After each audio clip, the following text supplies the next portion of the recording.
तो आज हम बात करने वाले हैं ये जो चीफ इलेक्शन कमिश्नर और इलेक्शन कमिश्नर्स को जो चुने जाने की प्रक्रिया है, उस पर जो कंट्रोवर्सी चली आ रही है, ये काफ़ी टाइम से चली आ रही है, 2023 से कुछ ज़्यादा ही एक्टिव है कंट्रोवर्सी। तो इसके पीछे रीज़न क्या है?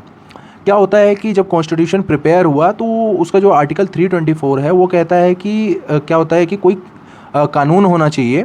जो चीफ इलेक्शन कमिश्नर और कमिश्नर को चुना जाए उसकी प्रोसीजर को बताए, ठीक है। और जब तक वो कानून नहीं बन जाता, जब तक वो एक्ट नहीं आ जाता, तब तक क्या होगा कि जो प्राइम मिनिस्टर किसी को रिकमेंड करेंगे उन्हीं को जो है प्रेसिडेंट जो है as a chief election commissioner और कमिश्नर जो है अपॉइंट कर देंगे, ठीक है। उसके बाद क्या होता है कि 2016 में अनूप बर्नवाल का केस आता है जिसमें उनका कहना ये था कि जो 324 है वो इंश्योर करता है कि मतलब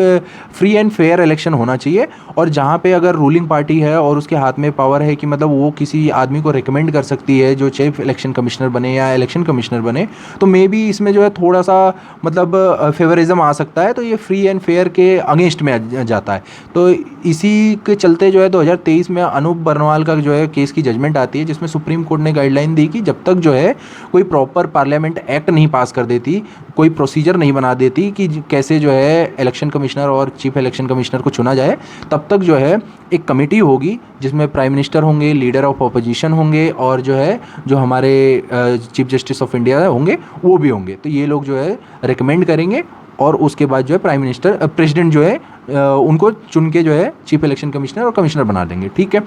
लेकिन होता क्या है कि ये मार्च में ये जजमेंट आती है, दिसंबर में जो है एक एक्ट पास हो जाता है जिसमें एक्ट में ये होता है कि भाई चीफ इलेक्शन कमिश्नर और कमिश्नर्स कैसे चुने जाएंगे। और वो एक्ट इसलिए बहुत ज़्यादा कंट्रोवर्सी में होता है क्योंकि उसमें से जो है जो कमेटी होती है उस कमेटी में से जो है जो चीफ जस्टिस ऑफ इंडिया का रोल होता है उसको हटा दिया जाता है, ठीक है। तो जनवरी में उसके एक वीक के बाद में ही जो लॉ बना उसके एक वीक के बाद में ही उस एक्ट को जो है चैलेंज किया जाता है कि भाई सुप्रीम कोर्ट की ये जजमेंट के अगेंस्ट में है ये लॉ, इसलिए इसको अनकॉन्स्टिट्यूशनल घोषित कर देना चाहिए। आपको बता दूं कि जनवरी 2024 में इस एक्ट को चैलेंज किया गया था। इस केस में आखिरी डेट जो है 14 अक्टूबर की थी, यही अभी 2 दिन पहले की डेट थी, जिसमें कोई भी मेजर डिस्कशन अभी तक पूरे केस में नहीं हो पाया है। 1 साल से ऊपर हो गया है, 2 साल होने वाले हैं, और इसमें अभी नेक्स्ट डेट दी गई है कि 11 नवंबर को जो है इंश्योर किया गया है कि इस पर जो है मतलब